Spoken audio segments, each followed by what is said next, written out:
तमिलनाडु में एक ऐसा बदलाव आया है जिसे देखने के लिए देश को 60 साल इंतजार करना पड़ा। एक ऐसी पार्टी जो सिर्फ 2 साल पहले अस्तित्व में आई थी, आज राज्य की सत्ता में है। और जिस व्यक्ति ने इस बदलाव को संभव किया, उन्हें करोड़ों लोग पहले पर्दे पर देखते थे, फिर दिल में बसाया और अब राज्य की सबसे बड़ी कुर्सी पर बिठाया है। मैं बात कर रही हूँ सी जोसेफ विजय की, जिन्हें तमिलनाडु थलपति कहता है, यानी सेनापति। लेकिन ये केवल एक व्यक्ति की कहानी नहीं है, ये उस राज्य की कहानी है जिसने तय कर लिया कि अब बदलाव का वक्त आ गया है।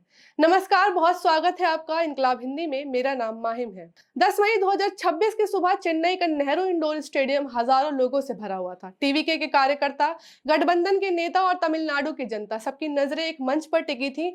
तमिल सिनेमा के सबसे बड़े सितारे सी जोसेफ विजय ने तमिलनाडु के मुख्यमंत्री के रूप में शपथ ली। उनकी पार्टी तमिलगा वेट्री कजगम यानी टीवीके ने चुनावों में बड़ी जीत दर्ज करते हुए गठबंधन के जरिए सरकार बनाई। राज्यपाल राजेंद्र विश्वनाथ आलेलकर ने शपथ दिलाई। कांग्रेस नेता राहुल गांधी स्वयं इस समारोह में उपस्थित थे।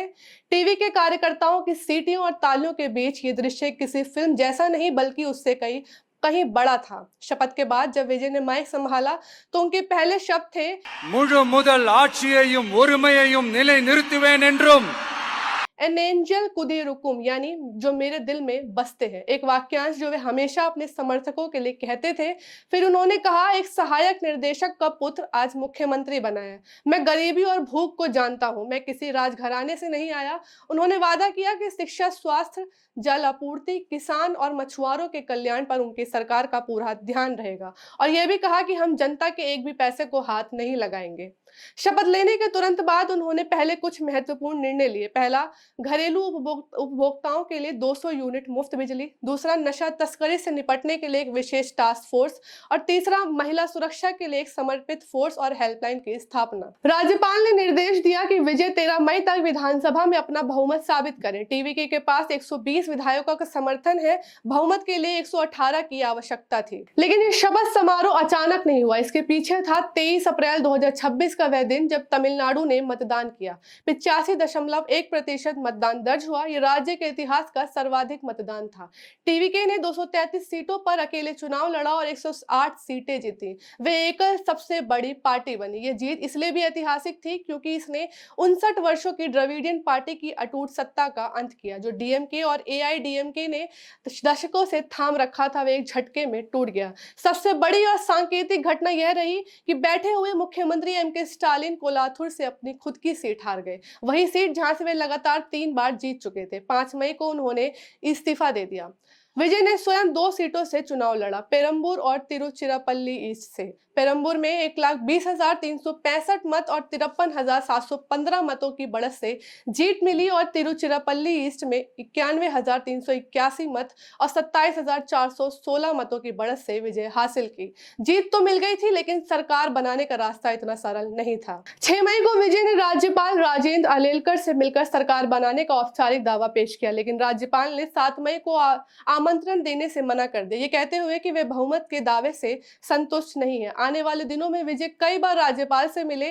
सर्वोच्च न्यायालय में 2 अलग याचिकाएं दाखिल हुई, जिनमें राज्यपाल की इस देरी को संवैधानिक आधार पर चुनौती दी गई। 9 मई को न्यायालय ने संज्ञान लिया और उसी शाम ये तय हो गया कि विजय 10 मई को शपथ लेंगे। अब चलते हैं उस सफर पर और शुरू करते हैं। चंद्रशेखरन जोसेफ विजय का जन्म 22 जून 1974 को चेन्नई में हुआ। उनके पिता एस.ए. चंद्रशेखर एक प्रतिष्ठित तमिल फिल्म निर्देशक है और माता शोभा चंद्रशेखर एक प्लेबैक सिंगर और कर्नाटक संगीत की गायिका है। घर में कला की बोली थी, संगीत था, सिनेमा का माहौल था, लेकिन एक व्यक्तिगत दर्द भी था जो जल्द ही दस्तक देने वाला था। विजय की छोटी बहन विद्या मात्र 2 वर्ष की आयु में चल बसी। इस दुख ने उन्हें भीतर से बदल दिया। वे कम बोलने वाले, अधिक सोचने वाले और गहरे संवेदनशील इंसान बन गए। आगे चलकर उन्होंने अपना प्रोडक्शन हाउस वीवी के नाम से शुरू किया, विद्या की याद में।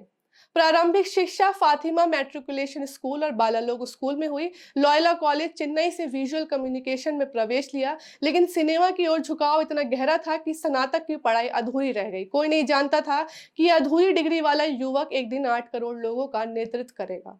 मात्र 10 वर्ष की आयु में विजय ने अपने पिता की फिल्म वेट्री 1984 में बतौर बाल कलाकार अभिनय किया। इसके बाद कुडुम्बम 1984, नान सिगापू मनिथन 1985, वसंथा रागम पूनम 1986 जैसी फिल्मों में छोटे छोटे किरदार निभाए, सभी पिता के निर्देशन में। 1992 में 18 वर्ष की आयु में नलाये थिरकू से उन्हें पहली मुख्य भूमिका मिली। फिल्म बॉक्स ऑफिस पर असफल रही और विजय को उनके रंग रूप और अभिनय के लिए कड़ी आलोचना झेलनी पड़ी। अगली फिल्म सेंथुरापंडी 1993 में उन्हें स्थापित अभिनेता विजयकांत के साथ रखा गया और यह फिल्म हिट रही। 1994 में रसीगन 175 दिन से अधिक सिनेमा घरों में चली। इसी दौरान उन्हें एक नया नाम मिला, इलया तलापति यानी युवा सेनापति। ये उपाधि उनके प्रशंसकों ने दी थी और यही उपाधि आगे चलकर उनकी सबसे बड़ी पहचान बन गई। कडलुक्कू मर्यादई 1997 में उनके अभिनय ने उन्हें तमिलनाडु राज्य पुरस्कार दिलाया सर्वश्रेष्ठ अभिनेता का। लव टुडे 1997, थुलथा मनमम थुल्लुम 1999, कुशी 2000, एक के बाद एक फिल्में आई और विजय युवाओं के हृदय में स्थान बनाते चले गए। ये वे नायक थे जो आम लोगों की तरह दिखते थे, आम लोगों की तरह प्रेम करते थे और इसीलिए लोग उनसे जुड़ते गए। 25 अगस्त 1999 को उन्होंने संगीता सोर्णलिंगम से विवाह किया, एक श्रीलंकाई मूल की ब्रिटिश तमिल महिला जो एक समृद्ध परिवार से थी और जो विजय की प्रशंसक के रूप में फिल्म सेट पर पहली बार मिली थी। उनके 2 संतान हैं, पुत्र जेसन संजय और पुत्री दिव्या साशा। रोमांटिक नायक का वह अध्याय 2003 में समाप्त हुआ जब निर्देशक धरानी ने थिरुलमई में विजय को एक नया रूप दिया, अधिक आक्रामक, अधिक शक्तिशाली, अधिक आम आदमी। 2004 में गिल्ली ने बॉक्स ऑफिस के रिकॉर्ड तोड़े। 2007 में पोकरी 100 करोड़ पार करने वाली फिल्म बनी। इन फिल्मों के साथ प्रशंसकों का जुनून एक नई ऊंचाई पर पहुंचा।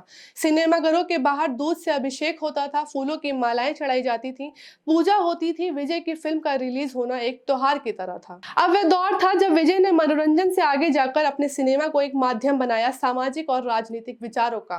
कट्ठी 2014 में किसानों के अधिकारों की बात की गई। मर्सल 2017 में जीएसटी नीति और देश की स्वास्थ्य व्यवस्था की इतनी स्पष्ट आलोचना थी कि तत्कालीन सत्तारूढ़ बीजेपी ने कुछ दृश्य हटाने की मांग की, लेकिन फिल्म वैसे ही रही और ब्लॉकबस्टर साबित हुई। सरकार 2018 में उन्होंने एक ऐसे व्यवसायी का किरदार निभाया जो मतदान के लिए स्वदेश लौटता है, चुनावी भ्रष्टाचार देखता है और खुद राजनीति में उतर जाता है। जो लोग इन फिल्मों को ध्यान से देख रहे थे वे महसूस कर सकते थे ये केवल किरदार नहीं था, ये एक संदेश था। इसी दौरान पर्दे के पीछे एक और काम चल रहा था। जुलाई 2009 में उन्होंने विजय मक्कल इयकम वीएमआई की स्थापना की। यह संगठन शैक्षिक पुरस्कार, छात्रवृत्ति, बाढ़ राहत और सामुदायिक सेवाएं चलाता था। 2018 में केरल की भीषण बाढ़ के दौरान विजय ने अपने प्रशंसक क्लबों के माध्यम से 70 लाख रुपए की सहायता राशि वितरित की। 2015 की चेन्नई बाढ़, 2017 की चक्रवात वर्धा और 2020 की कोविड-19 महामारी, हर आपदा में उन्होंने मुख्यमंत्री राहत कोष में 50 लाख का योगदान किया। मास्टर 2021 कोविड महामारी के बाद सिनेमा घरों में रिलीज हुई और 200 करोड़ से अधिक की कमाई की। लियो 2023 ने 600 करोड़ पार किया। The greatest of all time 2024 में 450 करोड़ से अधिक का व्यापार हुआ और फिर फरवरी 2024 में वह घोषणा आई जिसने पूरी फिल्म इंडस्ट्री को चौंका दिया। विजय ने कहा यह सफर यहीं समाप्त होता है, एक फिल्म और बस। उनकी 69वीं और अंतिम फिल्म का नाम होगा जननायक और इसके लिए उन्हें 275 करोड़ का पारिश्रमिक मिला, भारत के सर्वाधिक पारिश्रमिक प्राप्त अभिनेताओं में से एक। अब बात करते हैं उस फिल्म की जो सिर्फ विजय की अंतिम फिल्म नहीं थी बल्कि जो उनके राजनीतिक सफर से सीधे जुड़ी थी और जिसके इर्द गिर्द एक पूरा विवाद खड़ा हुआ जिसने चुनाव से पहले पूरे देश का ध्यान खींचा।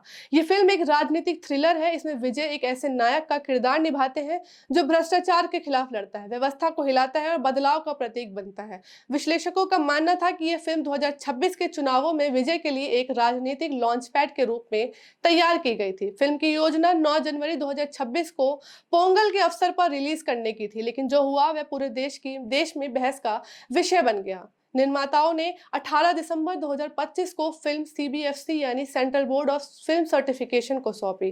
प्रारंभिक संकेत मिला कि यूएस 16+ प्रमाण पत्र दिया जाएगा, लेकिन फिर अनिश्चितता शुरू हो गई। प्रमाण पत्र अटक गया। 6 जनवरी 2026 को निर्माताओं ने मद्रास हाईकोर्ट का दरवाजा खटखटाया, यह आरोप लगाते हुए कि प्रमाणीकरण को अनुचित रूप से रोका जा रहा है। तमिलनाडु के तत्कालीन मुख्यमंत्री एम.के. स्टालिन ने केंद्र की बीजेपी सरकार पर आरोप लगाया कि वे सेंसर बोर्ड का इस्तेमाल विरोधी राज्यों के खिलाफ हथियार के रूप में कर रही है। कांग्रेस नेता राहुल गांधी ने एक्स पर लिखा, आईएनबी मंत्रालय का जननायक को रोकने का प्रयास तमिल संस्कृति पर हमला है।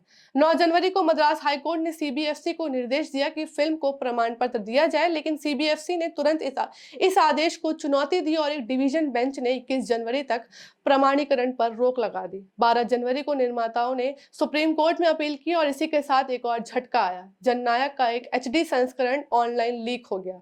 ये फिल्म की आधिकारिक रिलीज से पहले था।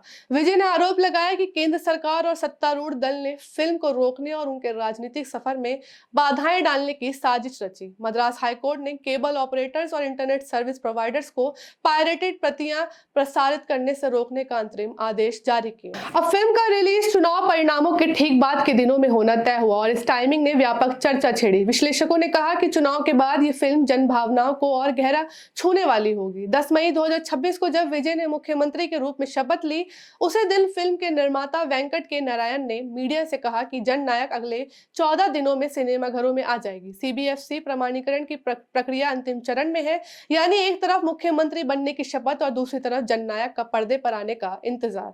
जननायक की कहानी को सही संदर्भ में समझने के लिए जानना जरूरी है कि इससे पहले क्या हुआ था। 2 फरवरी 2024 को विजय ने तमिलगा वेट्री कज़गम टीवीके की स्थापना की। पार्टी सितंबर 2024 में इलेक्शन कमीशन ऑफ इंडिया में पंजीकृत हुई। टीवीके ने वैचारिक स्तंभ तय किए गए, सामाजिक न्याय, धर्मनिरपेक्षता और समानता। पेरियार, अंबेडकर, कामराज, वेलु नाचियार और अंजलाई अम्माल को वैचारिक प्रेरणा स्रोत माना गया। बीजेपी को वैचारिक प्रतिद्वंदी कहा गया और डीएमके को भ्रष्टाचार और वंशवाद के आधार पर राजनीतिक विरोधी।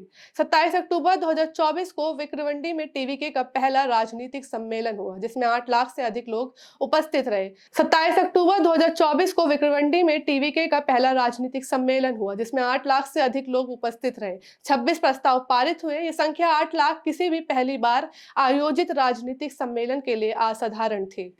22 जून 1974 को चेन्नई में जन्मे इस इंसान ने 32 वर्षों तक सिनेमा में काम किया, 69 फिल्में की, करोड़ों लोगों का विश्वास अर्जित किया और फिर 10 मई 2026 को तमिलनाडु के मुख्यमंत्री के रूप में शपथ ली। उन्होंने कहा था, हम जनता को झूठे वादों से नहीं छलेंगे। यह वाक्य अब केवल एक भाषण का हिस्सा नहीं है, ये एक सरकार की कसौटी है। जननायक पर्दे पर अभी आना बाकी है, लेकिन असली जननायक का काम शुरू हो चुका है और ये जननायक कितने अपने वादों पर खरे उतरते हैं, ये वक्त बताएगा।